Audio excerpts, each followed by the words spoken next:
હા, હું અમારી હોસ્ટેલ તરફથી સોનોગ્રાફ પ્રતિ વાત કરી રહી છું. હું ફિઝિયોથેરાપીની ફાઇનલ યરની સ્ટુડન્ટ છું અને હું પંડિતા ગાર્ગી હોલમાં MSU ગર્લ્સ હોસ્ટેલમાં રહું છું.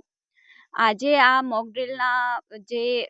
મોકડ્રીલ જે આયોજાયેલી હતી એના ભાગરૂપે સયાજીગંજની પોલીસ ટીમ હતી તે અમારી હોસ્ટેલમાં મુલાકાતે આવ્યા હતા અને અમને બધી જ ગર્લ્સને સમજાવ્યું હતું કે ભાઈ આજે શું પ્રક્રિયા છે અને એમાં અમારે શું કરવાનું છે અને કંઈ ડરવાની વાત નથી. આ એક મોકડ્રીલ છે કે જે અમને ભવિષ્યમાં કામ લાગે એવી છે.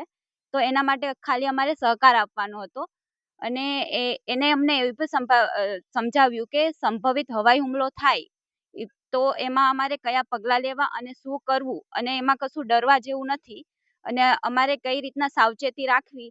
તો એના માટે અમને જાગૃત કર્યા અને પ્રોપર માહિતી આપી હતી અને અમે પણ બધી વિદ્યાર્થીઓએ આજે 7:30 વાગે મોકડ્રીલના ભાગરૂપે આખા હોસ્ટેલની લાઇટો બંધ કરી હતી અને સરકારને આ મોકડ્રીલના આ યોજનામાં અમે એને સહકાર બતાવ્યો અમારી હોસ્ટેલની બધી લાઇટો બંધ કરીને.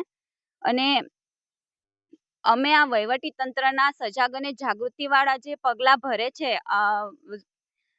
પ્રજાની સુરક્ષા માટેના ભવિષ્યમાં, તો એના માટે અમે એને દિલથી આવકારીએ છીએ અને સ્વીકારીએ છીએ અને એની પ્રશંસા કરીએ છીએ કે ભવિષ્યમાં પણ આવી ક્યારે અમારી જરૂર પડશે અમારા સહકારની તો અમે એને પ્રોપર સહકાર આપીશું, પૂરો સહકાર આપીશું. જય હિન્દ, જય ભારત. હા, આમાં કશું સારું તો હોય નહીં કેમ કે યુદ્ધ થાય છે એટલે પણ સરકાર અમારી પ્રોપર કાળજી રાખવા માટે આટલા પ્રયત્નો કરે છે તો એ અમને સારું છે લાગે છે કે ભાઈ પહેલા અમને સજાગ કરે છે કે આવી સ્થિતિમાં અમારે શું કરવું જોઈએ એમ કે ભાઈ સાયરન વાગે છે તો કઈ રીતના જમીન ઉપર આવી રીતના હાથ રાખીને બેસી જવું કે ભાઈ છાતીનો ભાગ ઉપર રહે એટલે ઇફ કોઈ બોમ્બ ધડાકા થાય છે આજુબાજુમાં તો એના વાઇબ્રેશનથી ચેસ્ટને કોઈ નુકસાન ન આવે અને એવી કોઈ ઈજા ન થાય. પછી મોઢામાં રૂમાલ રાખીને અને કાન બંધ કરીને એવી રીતના જમીન ઉપર સૂઈ જવું કે જેનાથી કાનના પડદા કે બોમ્બ વિસ્ફોટના અવાજથી કશું પણ નુકસાન ન થાય એવું. મારું નામ પ્રતિ સોનોગ્રા છે અને હું પંડિતા ગાર્ગી હોલમાં અહીં હોસ્ટેલમાં રહું છું.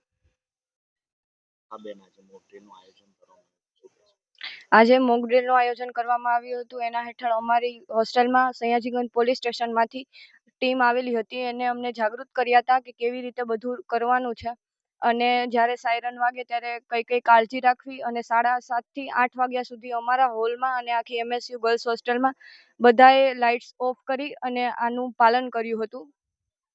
અને જાગૃતતા આપવા માટે સયાજીગંજ પોલીસ સ્ટેશનમાંથી PI સર અને એમની આખી ટીમ આવી હતી.